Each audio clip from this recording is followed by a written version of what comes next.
you have to make sure that everyone in the supply chain is treated fairly.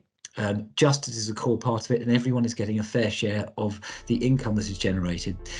Business can't be sustainable if someone 2 or 3 runs down their supply chain can't have a living wage.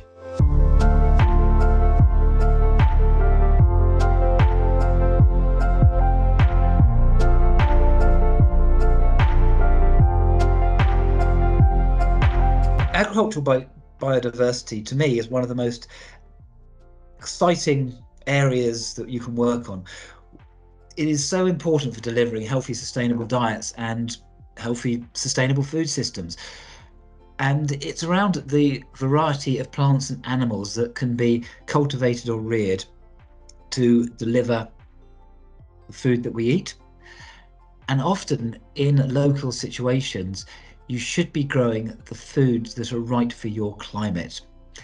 And if you grow the right foods for your climate, they're probably going to be more resilient to a changing weather patterns or extreme events that come up to them. Also, agricultural diversity is key in the sense that it's about a diverse range of crops and livestock. It's not having one monoculture or just 2 crops across a vast area of acreage, like whether it's soybean in the Cerrado or palm trees in sort of Indonesia. It's about having a variety of crops interspaced with a variety of livestock, which can work together to build resilience. So maybe one crop doesn't work, but that's okay, because you've got other crops that still provide you with food. Harvests will also happen at different times. So instead of having everything being harvested at exactly the same time, you might be able to stretch out the harvest over a period of 3, 4, 5, 6 months and beyond. And this is really important for delivering resilience, but also giving local communities a regular income that keeps happening. They're not just having all the income at one stage. And underpinning that as well is, as most nutritionists will say, agricultural diversity is about the variety of plants and animals.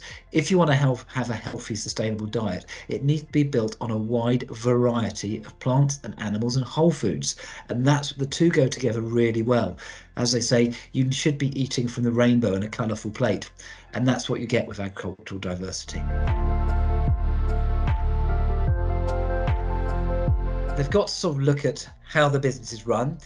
Most businesses do this. You've got to look at your own operations and your own immediate supply chains to see how you can make sure that you deliver those in such a way that they are net positive.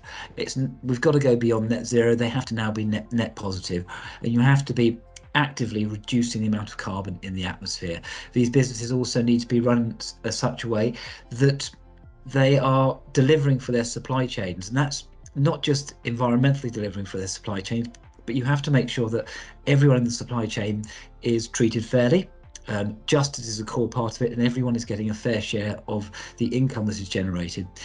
Business can't be sustainable if someone 2 or 3 runs down their supply chain can't have a living wage. It's really important to recognise that. They should also be advocating very strongly for reducing waste throughout the supply chain.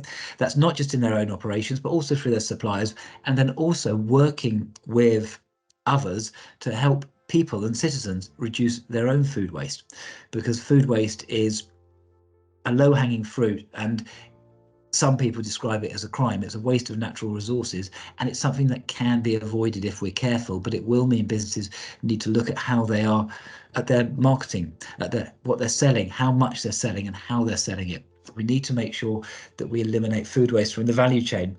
And another thing a business can do, which is important for reducing waste, but also just important generally for the environmental footprint, is look at the packaging. Are they using excessive packaging?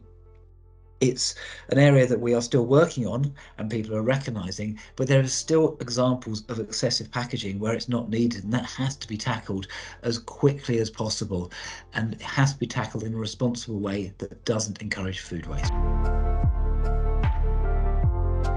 I hope that audiences recognise that we are in a situation where action has to happen urgently. It's no longer a case of waiting for future generations or for the next 5 years. Change needs to happen now and urgently, because we are at risk of significant crises hitting us one after another that we're not prepared for. But it's also important to recognise This isn't a reason to be negative. It's not anti-business. We have most of the solutions now. We don't need to wait for technology. We don't need to wait for people removing carbon emissions from the atmosphere through giant vacuum cleaners in space. We don't need to talk about a new type of sort of technological innovation in our foods. We know most of the solutions now. We know what foods we need to be eating, we should be eating. So let's work to deliver those. We know that agricultural biodiversity is a central part of our food system. So let's work to incorporating that in all the food systems. We know we're going to need to move away from a global homogenous model to a diverse, localized model. So we've got the solutions. We can do it. We've got to do it as a matter of urgency, but it's not a case of waiting, because we can start working today to deliver the future we need. And if we start working now, delivering a deep and urgent transition to the food system, we will be in a very strong position in the next 5-10 years to adapt to climate change, to adapt to the biodiversity crisis, and to ensure that as a race and as a business, we thrive going into the future.